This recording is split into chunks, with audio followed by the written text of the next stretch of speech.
Well, good morning, Resurrection Church. I hope you've been enjoying this new approach to missions emphasis, Missions Month here at Resurrection Church. It's given us a chance to slow down, take a little bit longer time to hear from some of our partners out there. And so this week, we're hearing from Jim Wheeler, who is the Executive Director of Flood Ministries. Does anybody in the house know anything about Flood Ministries? Yep. We've been part of them ever since their inception.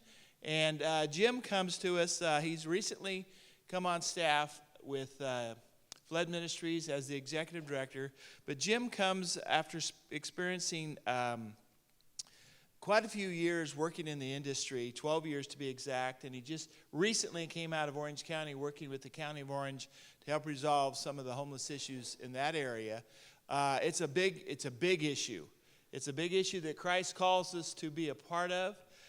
Jim actually used to be a pastor out in Wasco for a number of years, I think 17 years out there. He brings to the ministry very good education in business and such. And so without further ado, I would like to introduce to you my friend Jim Wheeler. Welcome.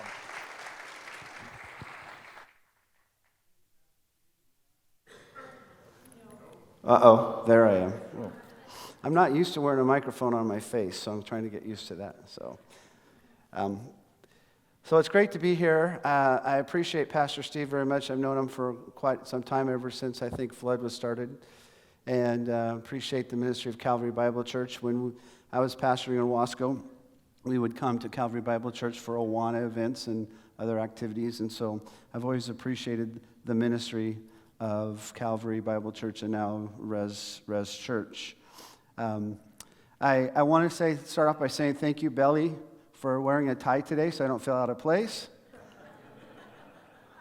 So you never know what to wear when you get up. The most important decision I think I made this morning was what I was going to wear. But anyway, I also wanted I have sort of a quirky sense of humor. I don't know. I was noticing, this is everybody calls the service where people our age come to the traditional service, right? And I appreciate the fact that everybody up here today that was playing the instruments or singing or leading, they were reflective of who's here in the audience, except for one. And if you noticed, the drummer was a little younger than everybody else.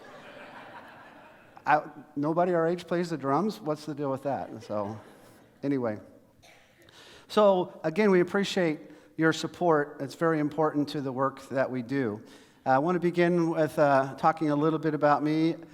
Just introduce myself. As Pastor Steve already mentioned, I've been in the industry for several years, and before that I was pastoring in Wasco for 17 years. I grew up in the state of Washington, and if you're okay with this, I'm going to just say I'm a Seahawk fan, sorry. But so if you're a Ram fan or a Raider fan or a 49er fan, I'll pray for you, okay? Anyway, I do have 4 children, 2 boys and 2 girls, and then 5 grandchildren who I'm very proud of and love very dearly. So I'm glad Pastor Steve had you raise your hands talking about who knows about Flood, because I never know coming into a situation how much you know about our organization. But I do want to spend a few minutes talking about what is Flood Bakersfield Ministries and what we do. Our mission is to establish meaningful relationships with those in crisis, to empower them to overcome their disadvantaged circumstances and to encounter the love of Jesus. Flood provides services designed to meet the physical, relational, and spiritual needs for those who are deeply impoverished in our community, with an emphasis on housing stability to promote self-worth, increase self-sufficiency, and greater overall health. That's our mission statement and our vision statement. But there's more to this. There's more to Flood. Flood has been working with homeless individuals since 2006. It started out as a little Bible study, I think out of Bridge Bible Church, and they were meeting over where the Golden Empire Gleaners is and where Jesus Shack's office used to be. this group came together and they started doing these outreach events, inviting people from the neighboring area and the neighborhoods to come and to hear about Jesus Christ and hear what God's love could do for them. So out of this small group, they recognized immediately that there was a need to address homelessness in Bakersfield, in Kern County. And so they began by incorporating in 2008 and started out in the old drop-in center, and we've grown a lot since then. I think their first budget was like $100,000, and that's quite a bit more than that now. But the impact that we have on the community is wonderful. We have really two sides of the house, right? We have our street outreach side, and then we have our housing and case management side. So in the housing and case management side, we are working with people to get them into housing and to keep them into housing. What does somebody who's homeless need more than anything else? Housing, right? They need a place to stay. And so we have that side of the house, and then we have the side of the house, street outreach. They're out in the community. They're engaging people on the street. They're working with them. They're referring them to resources. They're linking them to behavioral health services and to they're linking them to substance use services. And so, in that perspective or in that framework, we've seen some amazing results. This year alone in street outreach, we'll engage over 1,000 unique individuals on the streets. Since 2008, we've housed over 1,300 individuals. And the great thing is our housing retention rate is about 95%. That means about 95% of those people that we put into housing, they stay into housing. Flood is a faith-based organization, but we don't discriminate. Everybody needs the love of God, right? The love of Jesus. Everybody needs to be redeemed and transformed. And so we don't discriminate with who we reach out to and who we work with. But we do have some wonderful people that have been changed by the work of Flood. Some of our current programs, we've grown from that little Bible study to we have several programs. So we have contracts with the county of Kern. We have state funding. We have local city funding from the city of Bakersfield. We have our homeless outreach program. We have our emergency solutions grant program, our housing and disability advocacy program. We have our continuum of care funding, which helps to pay for housing and case management to keep people into housing. And then we have MOUs with Housing Authority of the County of Kern, where we work with the Housing Authority and the Park 20th, and also Green Gardens. And I believe some people from this church go to Green Gardens once a month, and we're thankful for that. I think Rob is out there. I see Rob out there, and he works with the Green Garden staff. We have an amazing staff. The best thing about Flood is the people that work for Flood. I was blessed when I came in January. I've known our founder, Kim Albers. I've known her since 2008. We're still very good friends. We communicate quite often. She moved to Santa Barbara about the same time I moved to Orange County. And so I've always had a special place in my heart for Flood Bakersfield Ministries. But I didn't realize where the real depth comes from in what we do, and that comes from the people that work for Flood. We have grown from a handful of employees to 28 now, and we'll probably have around 35 employees by the end of the year with some new funding coming down the pike. We have 8 in our housing navigation and case management and 20 in our street outreach. So I think I put a slide in with some pictures of some of our staff, and these are the people that make Flood work, right? If you look, I tried to get pictures of everybody. Lorraine, I didn't know you were going to be here today. I would have had a picture of you up there. I see Joe out there too. So Joe and Lorraine, raise your hand. And then they both do case management, and they work with. I wish you could just come and see what they do every day. They are out there dealing with our clients who have people who have been on the streets a long time, people who are chronically homeless, and they go into housing, there's some issues. And it's not easy to keep them in in the housing. And so these folks are there every day going out and doing home visits, talking to people, making sure they're paying their PG&E bill, making sure that they're doing what they need to do, making sure they're not spending their money on something they're not supposed to be spending their money on. They work really hard to keep them into housing. That's why we have such a great housing retention rate. It's because of people like that. And out in the front when you come in, there they are. They're way back over there. Denise is a member of Res Church. Denise, stand up. And then Ray and Mary, carry on. Ray and Mary, stand up also. Denise also works with our HDAP program. And then Ray does street outreach for our rural outlying areas, and Mary is our administrative assistant in the office. And again, wonderful, wonderful people. You know what's great about Flood is that, and I should mention Rob. I mentioned him already. Rob's on our board of directors. Rob, raise your hand. Rob Ball. Appreciate Rob very much. And I think Jerome goes to church here too, Jerome Pruitt, who's also on our board. But again, that's the strength of what we do. It's the people who are involved in the ministry, not just our staff, not just our board, but also the people that come and volunteer. We appreciate those of you who've come to volunteer and have a desire to be a part of what we do. So let's go on and talk about homelessness in Kern County a little bit. Anybody here think we have an issue with homelessness? Okay, yeah, that's what I thought. If you are on social media, if you watch the media, if you read the paper, you know that we have a homeless crisis in the state of California, and Bakersfield and Kern County are not immune to that. In fact, over almost 30% of the individuals who are experiencing homelessness in this country are in the state of California. 30%. And that could go higher. We're still waiting on the 2019 point-in-time count numbers. But we have a major crisis. And again, Bakersfield, Kern County is not immune to that crisis. One of the things that's very important for us in order to know how to address an issue is to have some data about the issue and to understand what the data says and what it means. And so we have a point-in-time count. It's a snapshot of what homelessness is like in our community on any given night. We do it once a year in January, and we just recently had our 2019 point-in-time count this past January. And our numbers went up significantly from the year before.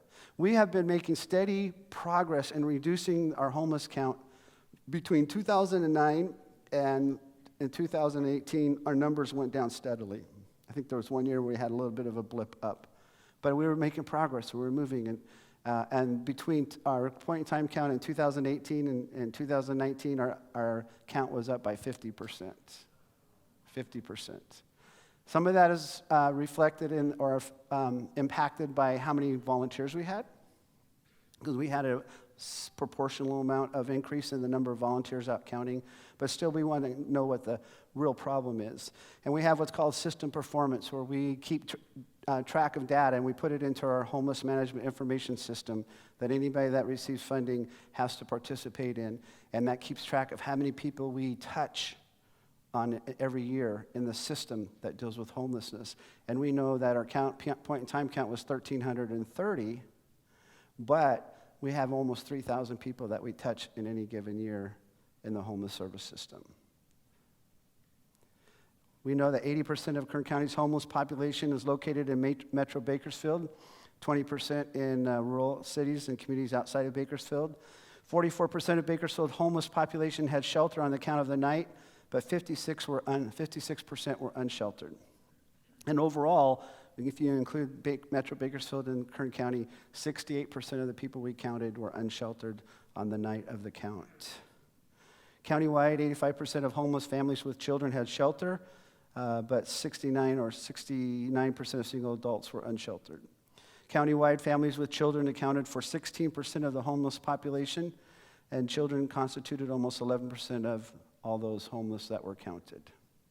And if you go to the next slide, there's a table there that just shows overall the numbers again, just to point out the significant numbers. 1,330 total persons were counted, and again, we know that that's a snapshot.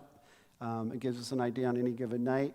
It's only as accurate as we're able to go out and to count, but we know that number is larger than that in those that we touch in the system. So I want to spend some time, so that's sort of a snapshot of homelessness in Kern County. But I want to talk to you a little bit about, for the remainder of my time, I want to talk a little bit about what I've learned in the last 12 years working in this field, what I've learned about homelessness, and then I want to make some biblical principle applications on how we should be responding to the issue. So the first thing that I've learned is that people experience homelessness for a wide variety of reasons. How many of you here started out life saying, I want to be homeless? Nobody, right? If you talk to people at our agency or people with this, no one starts out in this world with the goal of becoming homeless. And many people who are experiencing homelessness are in that situation at least partly because of circumstances beyond that person's control. Admittedly, and we're honest, we're always honest, we don't want to sugarcoat anything. Admittedly, some people find themselves homeless because of poor choices, because of doing things they shouldn't be doing. But in general, people are homeless because they've lost the ability to obtain or maintain stable housing. They are homeless due to some crisis in their life. According to the University of California Irvine cost study, which we put together while I was in Orange County, and the numbers are pretty much consistent across the country, 40% of people experiencing homelessness said they were homeless because of employment or financial reasons. 36% reported problems with finding affordable housing, or they had evictions or foreclosures that they had recently experienced.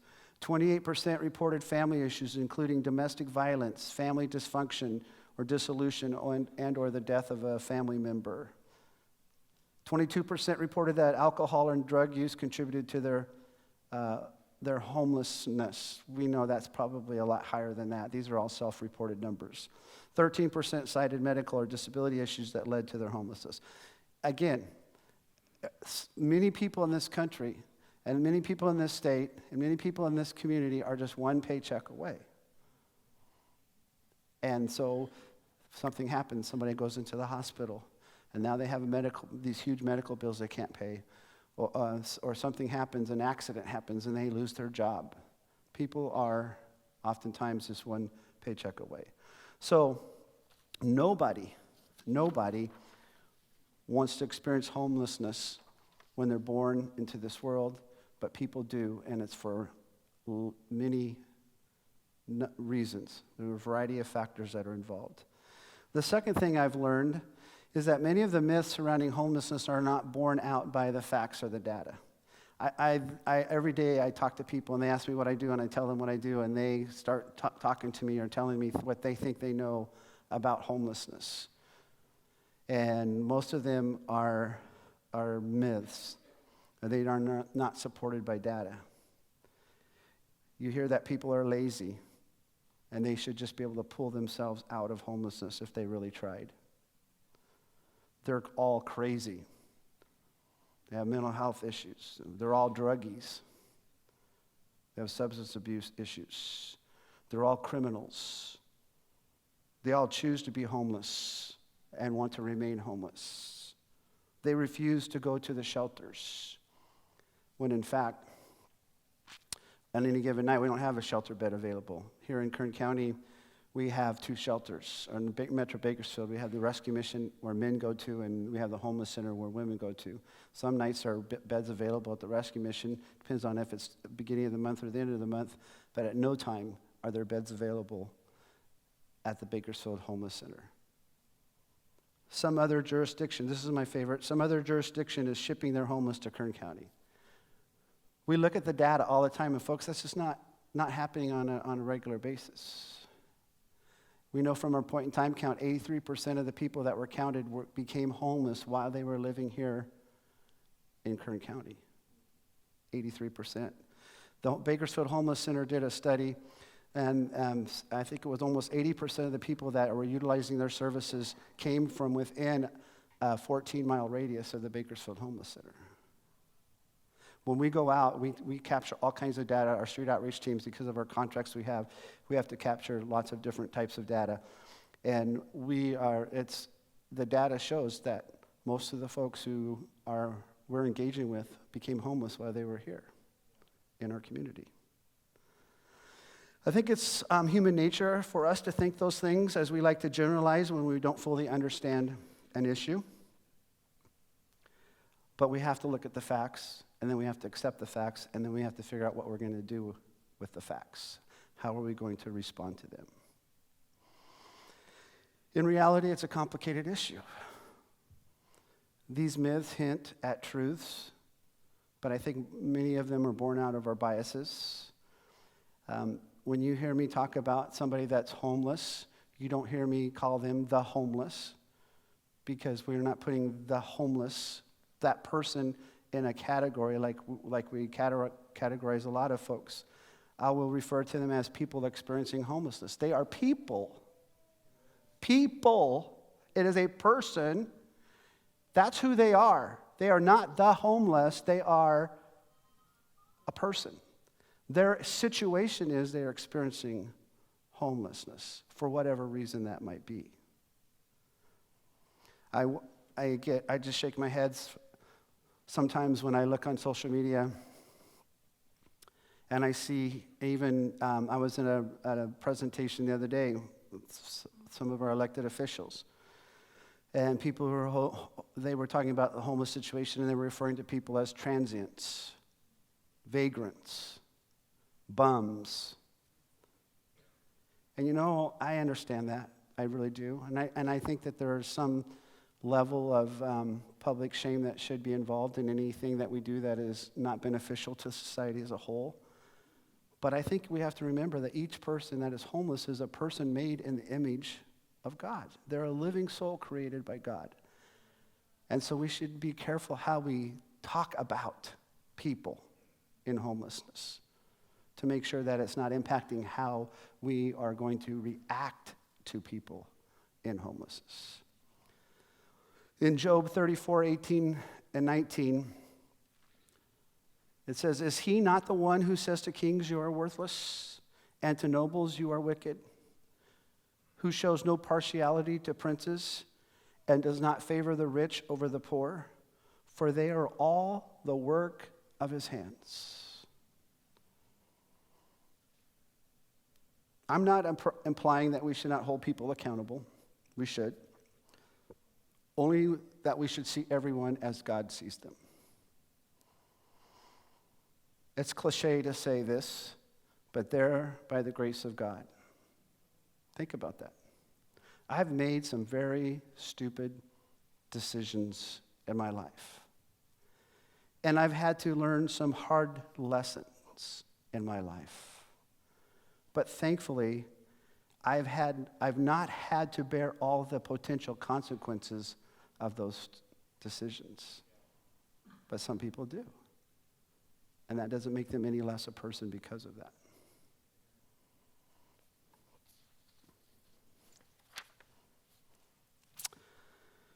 The third thing I've learned is that oftentimes our well-meaning efforts to help people are counterproductive to what's best for them. And this is really something practical, and we'll talk a little bit more about this in a little bit, but this is really practical for us, the church.